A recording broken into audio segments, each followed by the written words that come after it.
I got my cup of cheer Christmas mug out. Wow. Yeah. Already? I'm not ready for my detox to be over yet. I mean, I figure for me the cup of cheer is on the lesser side. Yes, also that, but it's also on the lesser side when it comes to Christmassy, because like cup of cheer is a Christmas thing, but you go first.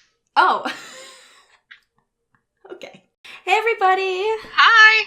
And welcome to episode 15? Mm-hmm. 15 this week of Tied Up With Strings, where we come to you with our favorite things for the week.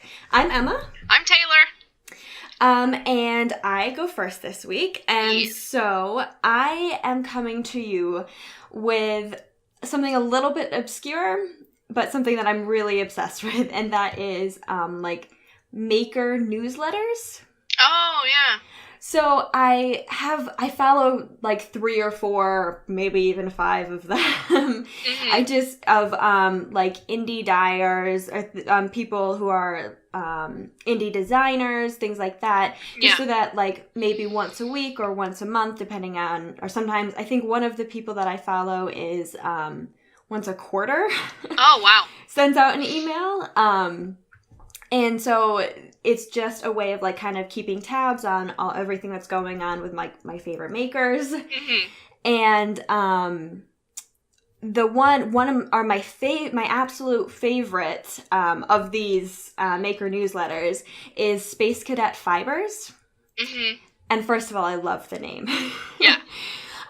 But she sends out the owner of the company, because it's not like a single person, operation. She has a few people that she works with.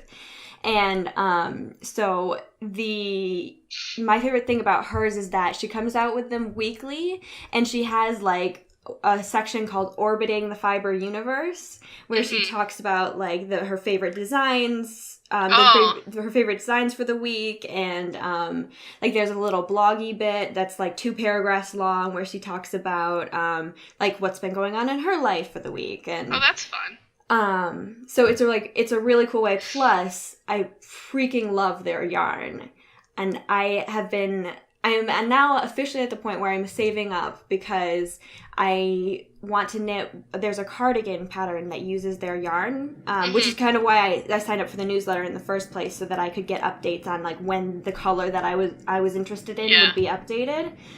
I don't think I've ever seen any of their. No, yeah. I think she's based out of like Pennsylvania. Oh, okay. And so, like, she's mostly, like, East Coast in terms of, like, fiber shows and things like that. But I don't, like, all of the East Coast knitters that I follow, I'll have to look her up to see what you're talking about.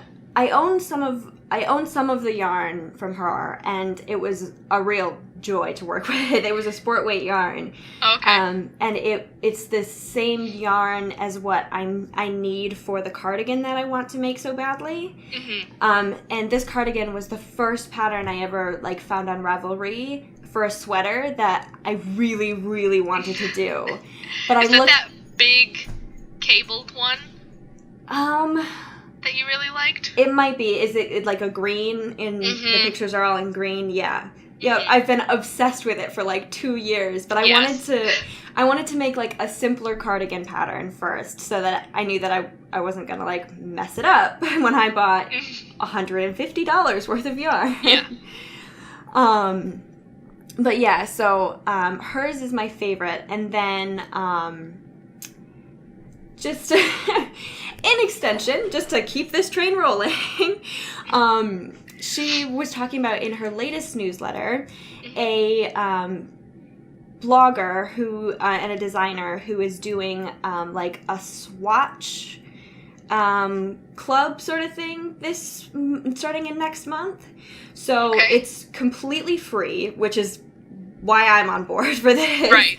And it shows you, so it's like a month-long thing starting on February 4th, and you just get emails every week with further instructions so that you can really, because I really struggle with swatches.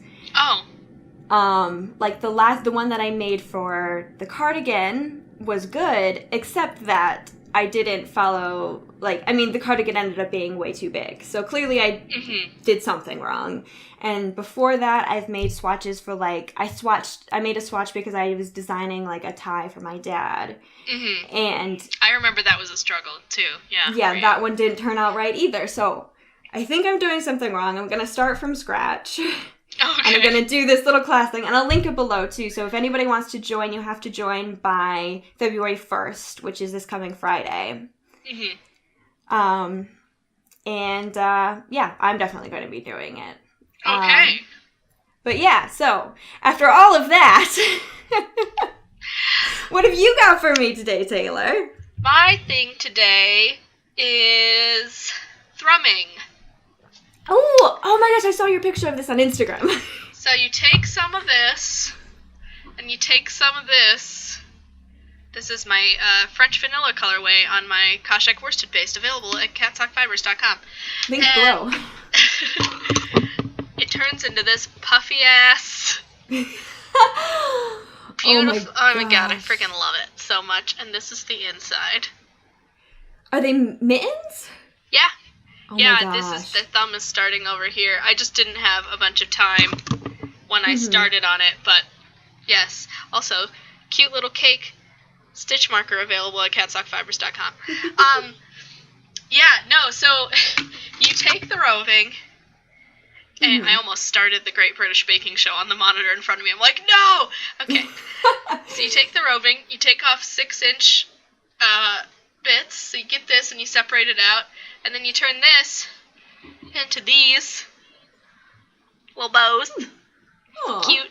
And then you, like, stick it through a stitch and pull it out and then, like, loop it over something else, which is, you know, like, you have to read the instruction and actually, like, do it, and then you're like, oh, I got this, and you're fine. But, oh my gosh, if you stick your hand inside this thing, it's like a fucking pillow. I've never seen anything so fluffy in my life. And see, what happened was I was at Woven Art, and I had seen somebody doing it, and I was like, I love it, and that was like 2 years ago. And my mom and I were like, yeah, let's, I told her what it was, and she was interested, and so I'm helping her do it. She knit her cuff, but with her, like, hands, she can't do the thrums, so I have to make her thrums, and then she can put them in. So I have her stuff to do that with, but, yeah, I think it's a good project that looks super impressive and is super so easy. You just have to read the directions and you're going to be fine. Cool. So that one's mine this week. That's really exciting. I can't wait to when we're in person so I can, like, squish it. Yes. Just to see. Yes. Yeah. Those are going to be the warmest mittens you've ever owned. Which is funny because I, like, literally don't wear anything extra when I go outside. I put my coat on and then I'm done. Like, I never put a hat on. I never put a scarf on. I never put gloves on. And I totally should because I'm freezing, but I don't go outside enough to, like, think about it. So I just don't. I just don't have them anywhere. And I have beautiful things that I've made and I just don't have them. Don't know why. Okay. So, where can they find you? I am Emmy Lou Knits on Instagram. That's pretty much the only social media you're going to find me on. What about you? It's all linked below, but particularly catsockfibers.com will be where you go to find everything about what I like to do in the fiber world. Yay. All right. We'll see you guys next week. Bye. Bye, guys.